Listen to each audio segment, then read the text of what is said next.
Hello students, this is Neelam Yadav, your Hindi teacher from Mahatma Gandhi English Medium School, Bikaner. बच्चों, पिछली class में हमने उपसर्ग के बारे में पढ़ा था। अब आप भली भांति जानते हैं कि उपसर्ग वो शब्द होते हैं जो शब्द से पहले लगते हैं। आज हम प्रत्यय के बारे में पढ़ेंगे। प्रत्यय जिसको कि हम इंग्लिश में सफिक्स के नाम से भी जानते हैं। प्रत्यय वो शब्द होते हैं बच्चों जो शब्द के पीछे लगते हैं।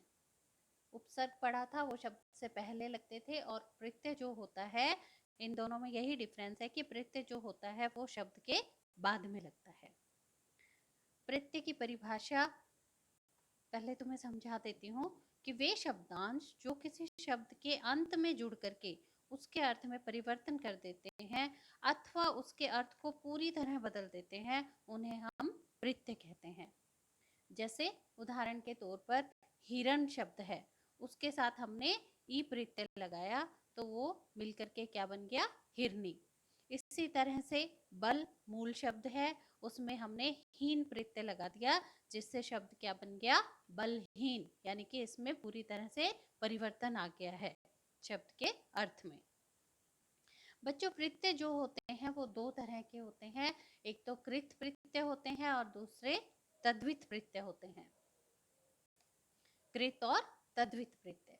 कृत प्रत्यय वो होते हैं जो क्रिया या धातु के बाद में लगते हैं, या क्रिया और धातु के अंत में लगने वाले जो प्रत्यय होते हैं उन्हें हम कृत प्रत्यय कहते हैं। और तद्वित प्रत्यय वो होते हैं जो संज्ञा, सर्वनाम या विशेषण शब्दों के साथ में लगते हैं। हम कुछ उदाहरण करेंगे नीचे, तो आप इसको अच्छी तरह से समझ जाएंगे। तो बच्चों, पहले मैं तुम्हें कृत प्रत्यय के बारे में बताने जा रही हूँ। कृत प्रत्यय क्या होते हैं? जो प्रत्यय क्रिया या धातु के शब्दों के अंत में प्रयुक्त होते हैं उन्हें कृत प्रत्यय कहते हैं। जो प्रत्यय क्रिया या धातु शब्द के अंत में प्रयुक्त होते हैं उन्हें क्या कहते हैं? हम कृत प्रत्यय कहते हैं। कृत प्रत्यय जुड़ने पर बनने वाले शब्दों को कृदंत कहा जाता है। उदाहरण के लिए, थक जो है वो धातु है या क्रिया है। थकना, तुम जानते हो थकना शब्द, उसका अगर ना हटा दिया जाए तो धातु क्या बचती है? थक। अगर हम थक के अंदर आहट जो है आवट प्रत्यय जोड़ देते हैं तो नया शब्द क्या बन जाता है? थकावट बन जाता है। कुछ उदाहरण यहाँ पर दिए गए हैं जो कि कृत प्रत्यय के उदाहरण है, यानी कि जो क्रिया या धातु के बाद में लगने वाले प्रत्यय हैं, जैसे कि अक, अन, आवट, इया, ता आदि।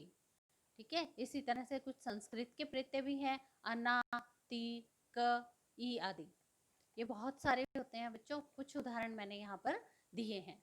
लेकिन आप जब शब्द को पढ़ते हैं तो आपको उससे अच्छे से पहचान हो जाती है। हम थकावट शब्द पढ़ेंगे और आपसे कहा जाएगा कि प्रत्यय को और मूल शब्द को अलग कीजिए, तो आप इसको आसानी से अलग कर सकते हैं।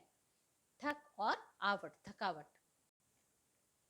तो बच्चों, आपको ये समझ में आ गया होगा कि कृत प्रत्यय क्या होता है। इसके बाद में है तद्वित प्रत्यय। तद्वित प्रत्यय जो होते हैं बच्चों, तो वो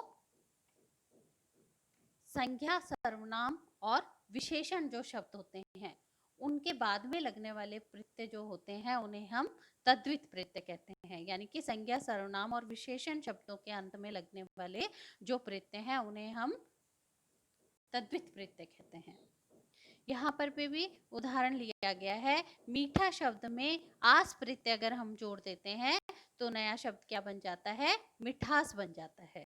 इसके भी उदाहरण हैं कई सारे, जिसमें से कुछ मैंने यहाँ पर दिए हैं। जिस तरह से इक, ईय, वान, मंद, त्व, आल, पन, इया, आई, आस आदि। जैसे बच्चों, बहुत के शब्द में अगर हम आयत जोड़ देते हैं, बहुत मूल शब्द है, उसके अंदर आयत प्रत्यय जोड़ दिया तो क्या हो जाएगा? बहुतायत। इसी तरह से बूढ़ा शब्द है, या उसके साथ में आपा जोड़ दिया तो क्या हो गया? बुढ़ापा हो गया। इसी तरह से जो ये शब्द हैं वो या प्रत्यय हैं वो शब्द के अंत में जुड़ करके उसके अर्थ में परिवर्तन ला देते हैं, तो उन्हें हम प्रत्यय कहते हैं। तो बच्चों, आपने कृत और तद्वित प्रत्यय को अच्छी तरह से समझ लिया होगा। इसके साथ में मैं आपको एक और बात बताने जा रही हूँ कि इक प्रत्यय लगाने से शब्द के प्रारंभिक वर्ण के स्वरूप में परिवर्तन हो जाता है। इक प्रत्यय जब लगता है तो जो शब्द का प्रारंभिक यानी कि जो पहला वर्ण है उसके अंदर परिवर्तन हो जाता है। अगर वहां पर ए है तो वो क्या हो जाएगा, आ हो जाएगा। अगर वहां पर ई, बड़ी ई या ए है तो उसका ए हो जाएगा, बड़ी ए हो जाएगा या आई हो जाएगा। और अगर ऊ, बड़ा ऊ, ओ और औ जैसे ध्वनियां हैं तो वो क्या हो जाएंगी, औ हो जाएगी। जैसे उदाहरण के लिए समाज शब्द है, उसके साथ एक प्रत्यय लग रहा है, तो इसका प्रथम शब्द क्या है, स। स में किसकी ध्वनि सुनाई दे रही है आपको, ए की ध्वनि। तो उसका क्या हो जाएगा, हमने यहाँ देखा है ए का क्या हो जाएगा, आ। तो समाज प्लस एक प्रत्यय जोड़ने पर क्या हो गया, ये सामाजिक हो गया, यानी ए का आ हो गया, यानी प्रथम शब्द के अंदर परिवर्तन हो जाता है। इसी तरह से दिन है, यहाँ पर क्या है, छोटी की मात्रा लगी है, उसके साथ एक प्रत्यय लग रहा है, तो इसका क्या हो जाएगा, ई का क्या हो गया, आई हो गया।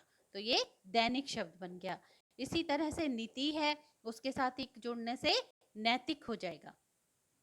इसी तरह से बच्चों उ, औ, ओ, औ शब्द जो वर्ण है, अगर इनकी ध्वनि सुनाई देती है तो उ, बड़ा ऊ और ओ की ध्वनि औ में बदल जाती है। जैसे उद्योग और इक, ऊ की ध्वनि सुनाई दे रही है आपको, तो ये क्या हो गया, औद्योगिक हो गया।